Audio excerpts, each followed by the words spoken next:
Alhamdulillah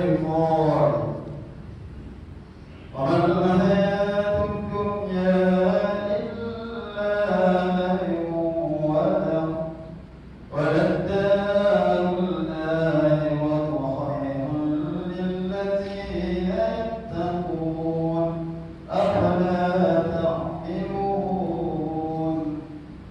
Asyhadu an la ilaha illallah wahdahu la syarika lahu wa asyhadu anna Muhammadan abduhu wa rasuluh. Allahumma shalli wa sallim ala sayyidina Muhammadin wa ala alihi wa ashabihi ajma'in. Amma ba'du ya ibadallah, ittaqullah, usikum wa iyaya bitaqwallah, faqad faza al-muttaqun. Allah Ta'ala fi kitabihil aziz, ya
Sidang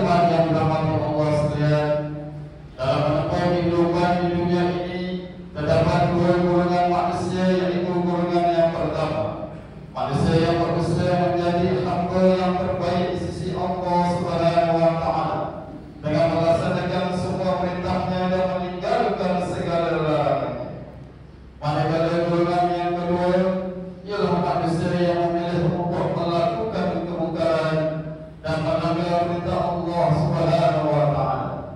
Golongan yang kedua ini sebenarnya suka mengikut kehendak hawa nafsu tanpa mengira hukum halal dan haram.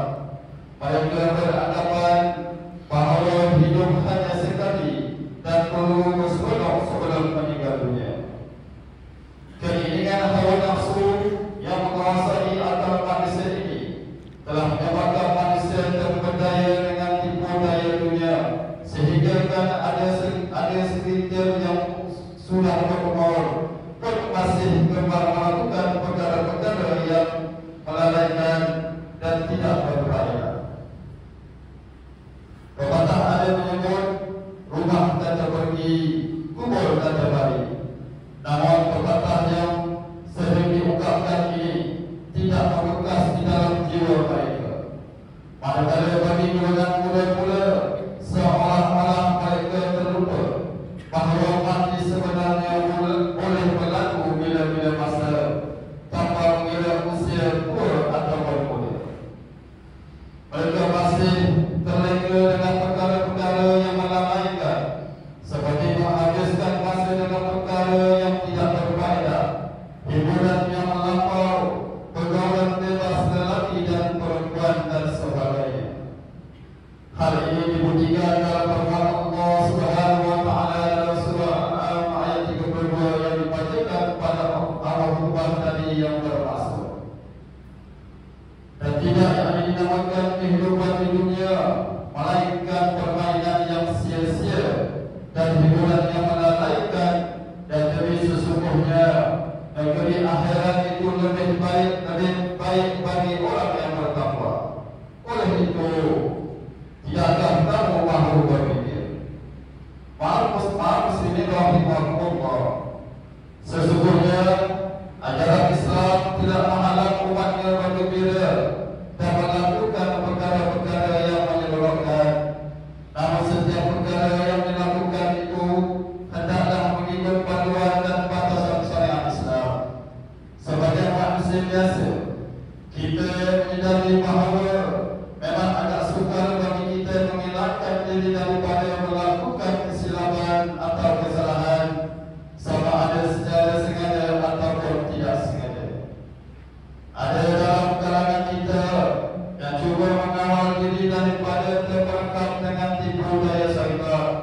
Namun, ada kalanya kita tewas juga akibat kelemahan iman kita sendiri. Dengan kata yang lain, tiada seorang pun dalam kalangan kita yang tidak melakukan dosa. Dosa boleh berlaku atau boleh terjadi pada setiap peringkat umur dan golongan, sama ada golongan muda maupun golongan tua.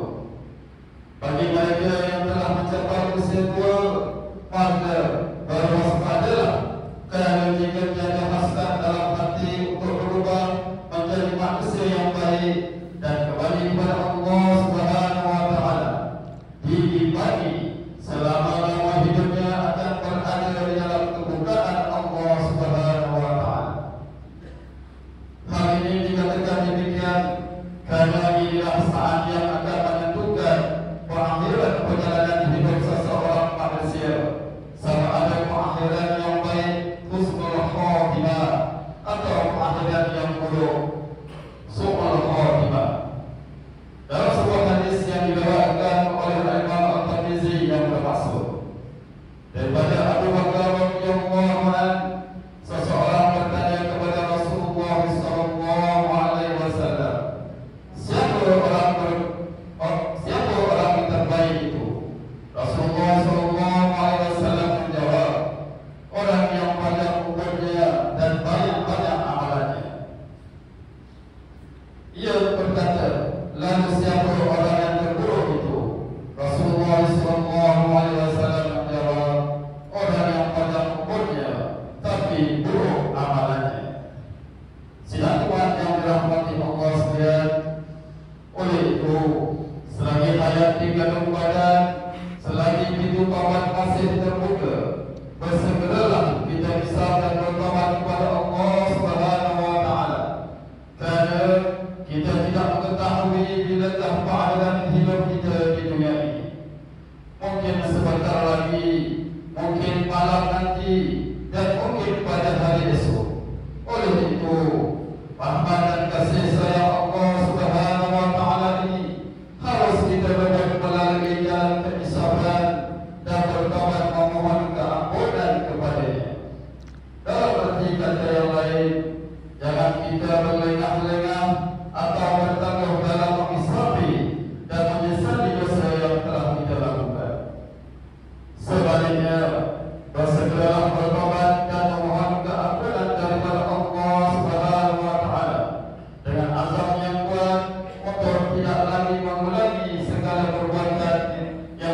memberikan kehidupan di dunia dan di akhirat.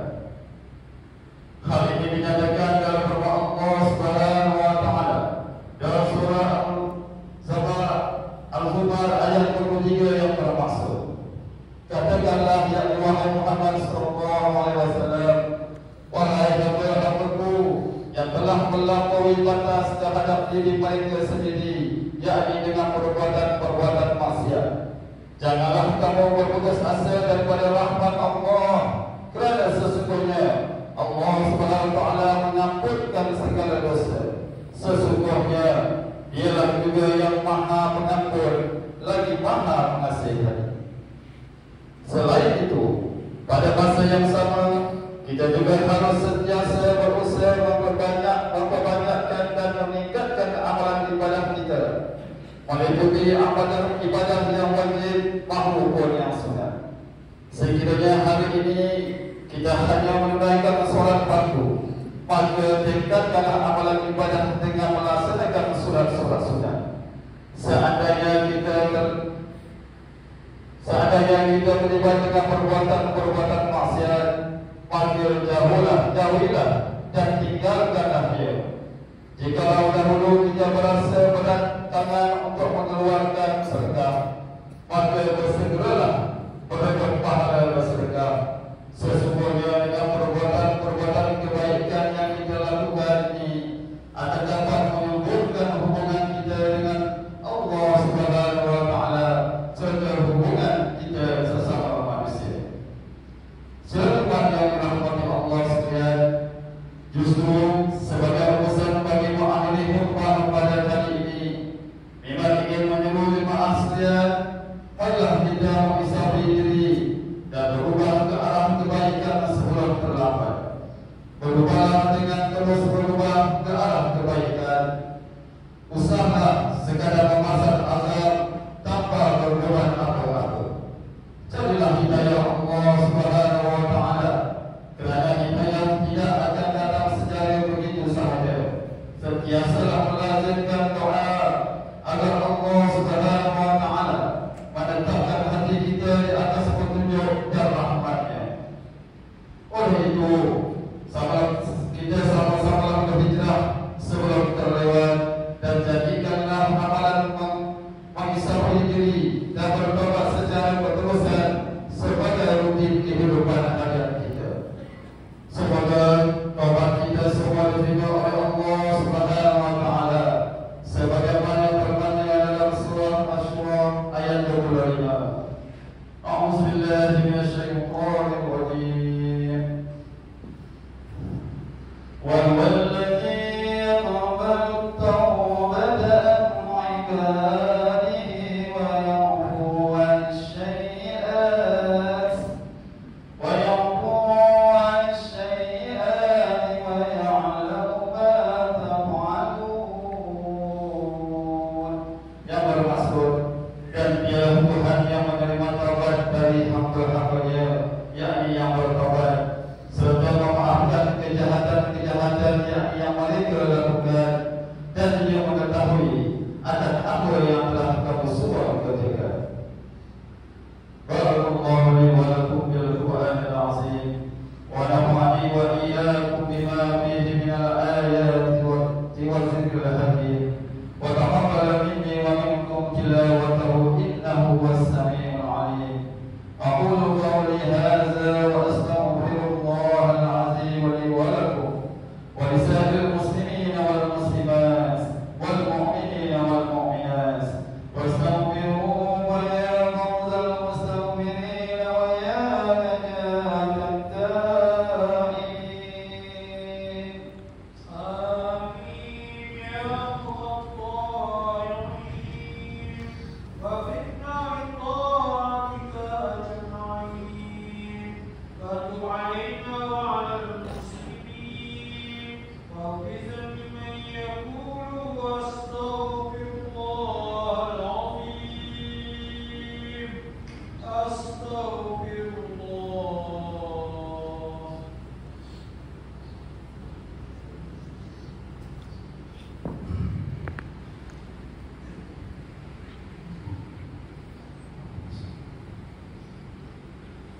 Alhamdulillah hamdan katsiran kama amara.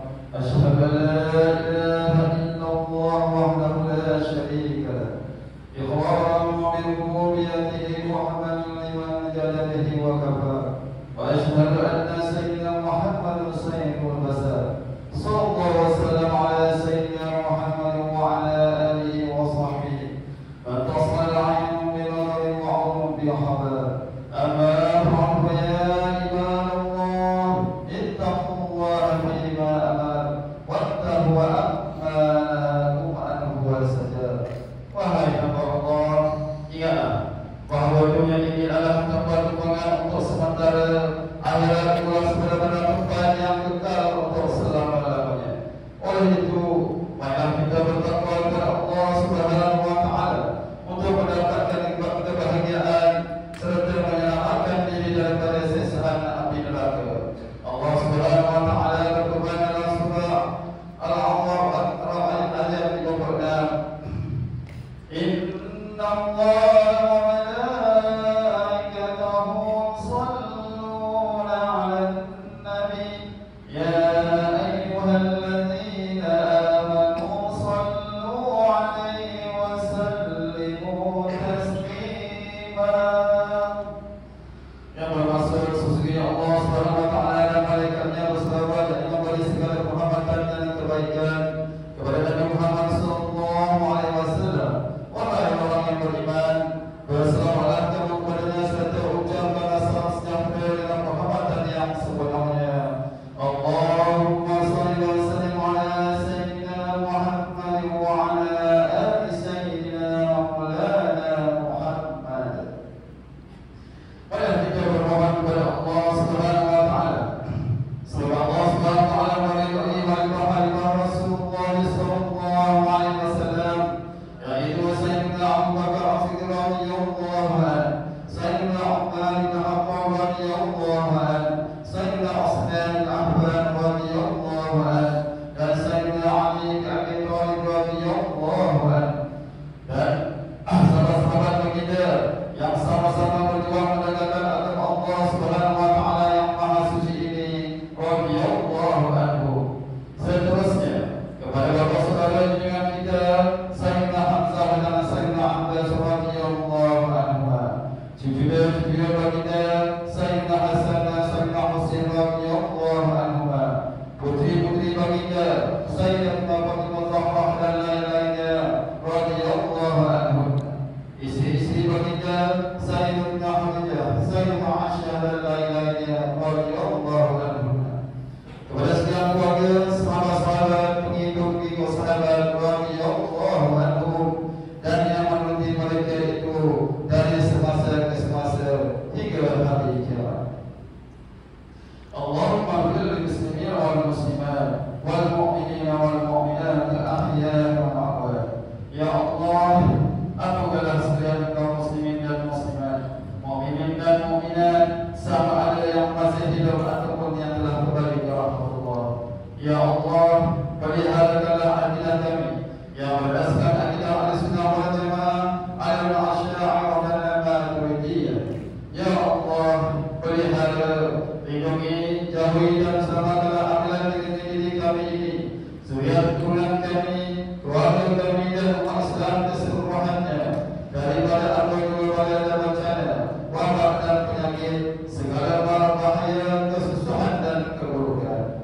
Ya Allah, kurniakanlah kemuliaan dan kesejahteraan kepada mereka yang berharap dan menampakkan hartanya ke jalan-Mu, seperti upaya-upaya zakat, wakaf dan seumpamanya. Ya Allah, kurniakanlah taufik dan hidayah, kekuatan, kesejahteraan dan pertolongan kepada ketua-ketua Islam dan raja-rajanya, khasnya kepada Abdul Hasim Alim Al-Sultan Ibrahim Al-Muhammad Sultan Iskandar, Sultan yang Tuhan bagi negeri dan tidak takut Johor Darul Azim, kepada Raja Sufian Al-Muhammad Sultan Indonesia Muhammad Johor, kepada Tuan Ismail Sultan Ibrahim Tuan Mahmud Johor, dan semua bersama dari bersama pada putra-putra dan putrinya kerabat-kerabat dari Islam.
لا